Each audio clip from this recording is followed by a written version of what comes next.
Good morning, good afternoon, and good evening, everyone. Welcome back to another one of our seniors fitness sessions from home.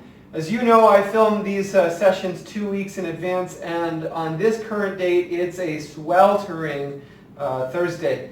So I hope by the time you get to run through this exercise program yourself, it's not quite as hot. Regardless, it's summer season, you should make sure to keep a water bottle close by. Drink water while you're on the sessions with me, and drink water afterwards. Just make sure to stay hydrated.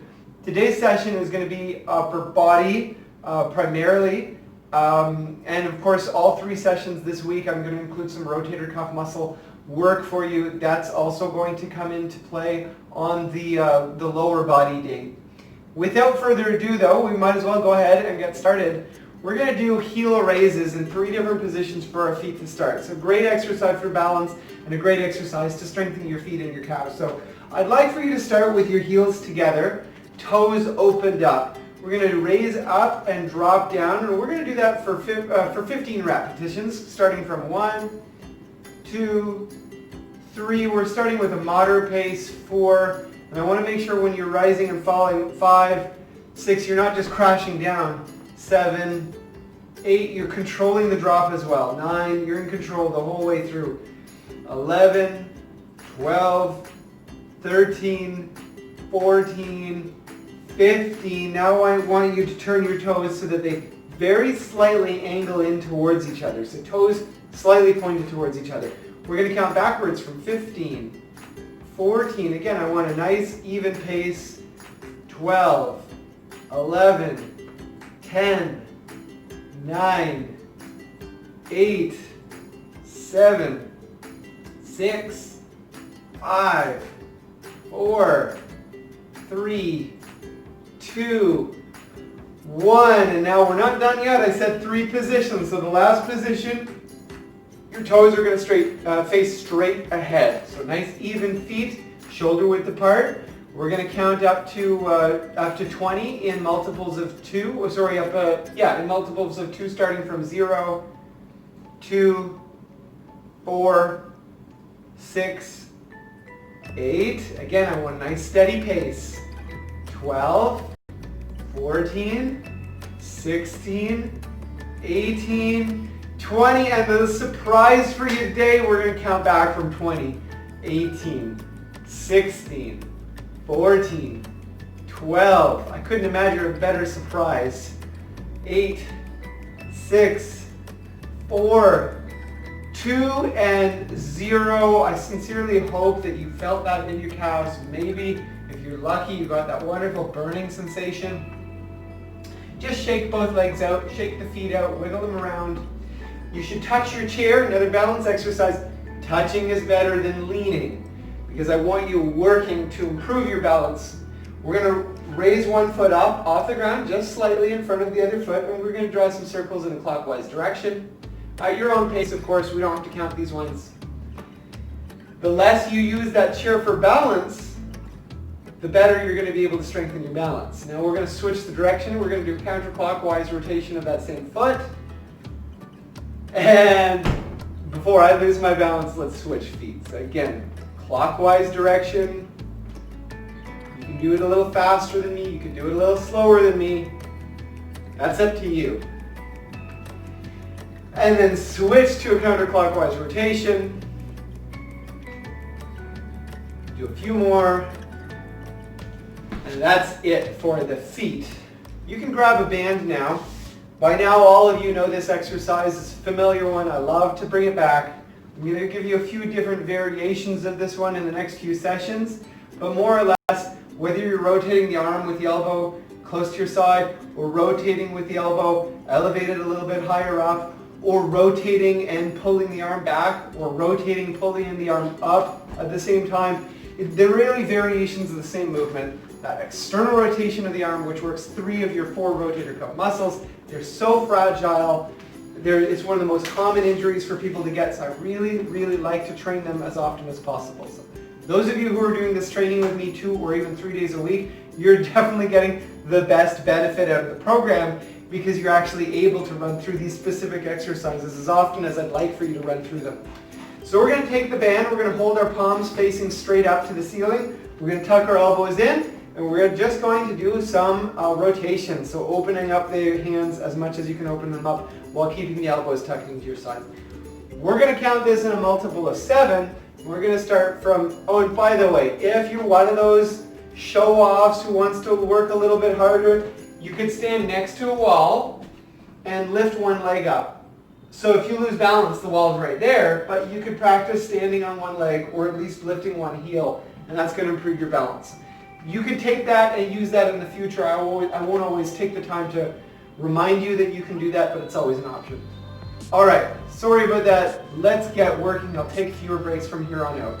Starting from 0, 7, 14, 21, 28, 35, 42, 49, 56, 63, 70, don't stop there, 70, 63, 56, 49, 42, 35, 28, 21, 14, 7, and 0. Good. You don't have to switch hand position today. I believe I've got another rotator cuff muscle exercise for you a little bit later. So I shouldn't have put that band away. We're going to use it again. We're going to do some biceps curls, standing. So I'd like for you to hold the band so that your palms face each other. Band comes out, loose part of the band comes out, the thumb portion of the fist. And then I'd like for you to step onto that band with both feet. And then tuck your elbows into your sides, very much like we did in that last exercise. And we're going to be doing these curls. So starting in a multiple of 8, we're going to count up from 0, 8. Nice smooth, even pace for the first rep. 16, 24, 32, 40, 48, 56, 64, 72, 80. Now we're going to keep counting back from 80, but this time we're going to have a nice fast rise and a slower drop. All right, so just follow along with my speed. We'll start at 80, slow drop, control that movement. 72, 64, 56, 48, 40, 32, 24,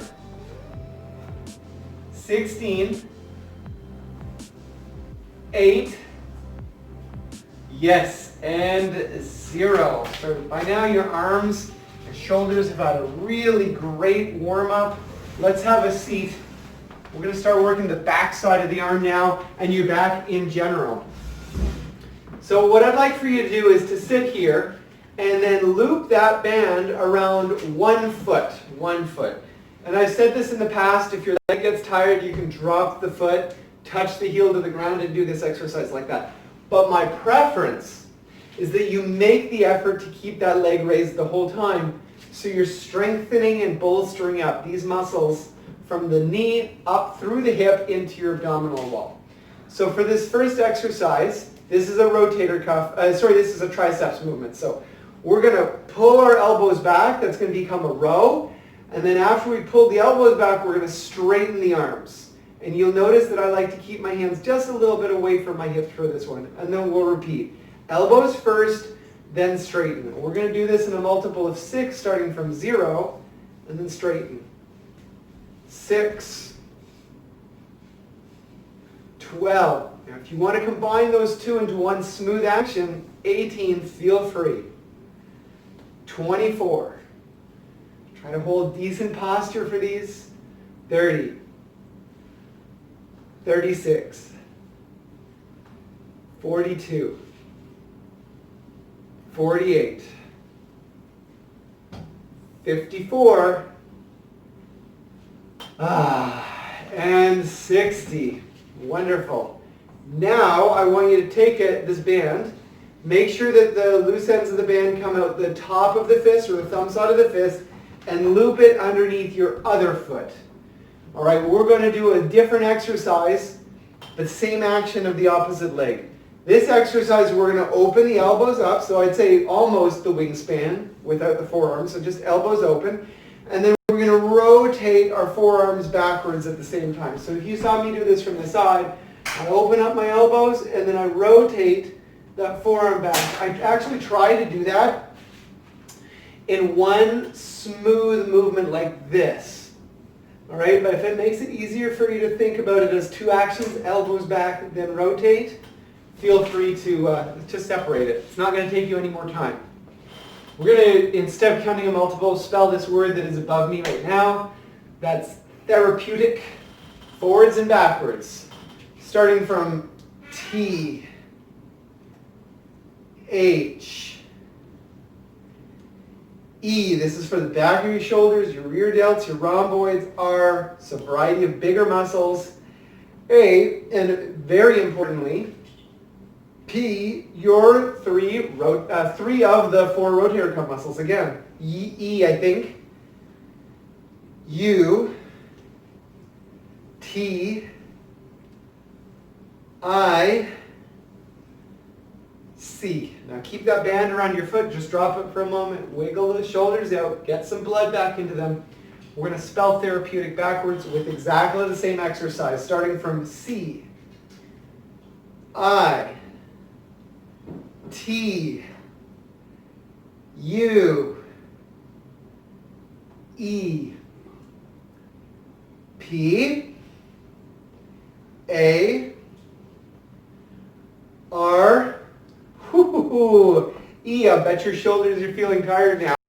H, don't worry, this is the last one, and T. And by last one, I really mean that was the last exercise. We're going to go ahead and move to one stretch, and then we're going to do some coordination exercises with the ball. So you can put the band to the side for now. You can put your chair to the side for now. I'm going to show you a stretch for your chest. It's actually a great stretch for the whole shoulder girdle, and it's best done if you're going to stretch and hold after exercise or after a long walk, after you're already warmed up. Don't do this kind of thing when you're cold. I'm going to turn my camera for you so that you can get a better view. So this is the corner of my wall. You can use a door frame also for this. So what I'm going to do is bend my elbow, and I'm going to have approximately 90 degrees in the elbow. And I'm going to make sure to pull my shoulder down before I do anything else, and I'm going to have to actively keep that shoulder pulled down the whole time. I'm going to put the forearm against the edge of the wall. And then all I have to do, assuming I keep my shoulder down and I don't let it hunch up like this, is to turn my body away from the elbow. That's it. This is strengthening, or not strengthening, it's lengthening the muscle tissue from, well, it's stretching out your pectoralis muscles. So from your arm into your chest. And in the front of your shoulder, but really it's primarily your chest that's getting the stretch here. So just hold this for about 30 seconds, taking nice deep breaths in. And since we're stretching right now and breathing and not necessarily doing exercise and breathing, I want this to be a belly breath. So breathe in, let your stomach out, breathe out. Breathe in, let the stomach out, fill up the belly, and breathe out. And continue with that until you're ready. That was about 30 seconds to switch to the other side. So now I'll use this surface so you can see. Elbow has about 90 degrees. Place the forearm against the wall and then turn away. And we'll hold this for about 30 seconds of belly breathing, deeply breathing in, slowly breathing out. Deeply breathing in, slowly breathing out. Deeply in, slowly exhaling. Go ahead and take a few more of those deep breaths. And then you can release. So stretching out those muscles in particular is important for posture and to get rid of all the bad things that end up happening to you and your poor body when you don't have good posture. So for instance, if your pectoralis, your chest muscles get tight, they're going to contribute towards pulling the shoulders forwards and allowing this kind of posture that then creates all kinds of tension in your head and your neck. And I don't even want to touch that subject today, but this kind of stretch is something you can do fairly frequently as long as you're warm first. We're going to finish out today's session with a ball. You just need any ball that you can hold in one hand and that you can bounce with. We're not bouncing from one hand to the next today. We're going to stagger our stance. That means one foot in front of the other. Doesn't have to be a big step. Slightly flex knees, slightly flex hips. With the opposite hand, so my left foot's forward, whatever foot is forward, you're going to bounce the ball with the opposite hand. I'm going to ask that you make the attempt to catch it in one hand. Now here are the techniques. You could scoop the hand under. That makes it a little bit easier and it gives you more time to react. And notice when I do that, I don't just move with my hands, right? Watch, my whole body moves. I react with a little bit more of my legs and my hips so that I have a better chance of catching it. If that's very tough for you, then go ahead, try to catch it with both hands. Everyone has to start somewhere. We're going to count this in a multiple of, let's do 9, starting from 0, 9, 18, 27, 36, 45, 54, 63, and 70. Okay, now let's fix or change the position of our feet and do the same thing with the opposite arm, starting from 90, 81, 72, 63, 54, 45, 36, 27, 18, 9, and last but not least, 0. Okay, I really wish that I could be there in person to actually see you do this and run you through the process and give you those additional tips that I can only give when I see you in person. But I do hope you're following along, you're being diligent, and that you're not skipping a week here and there, because it's in the consistency that you'll truly see your improvement. And that's improvement across the board in all areas, because I like, as you've seen, to continue to work a few key areas like strengthening up the hips, improving balance, improving coordination, strengthening your shoulders, and specifically the 4 muscles of your rotator cuff. So whenever we get the chance to get together in person again, I hope to see all of your beautiful faces and we can laugh and joke. But in the meantime, try to be consistent. I'm really looking forward to training with you again in a few days' time. Until then, make sure to stay active, stay healthy, and stay safe, everyone.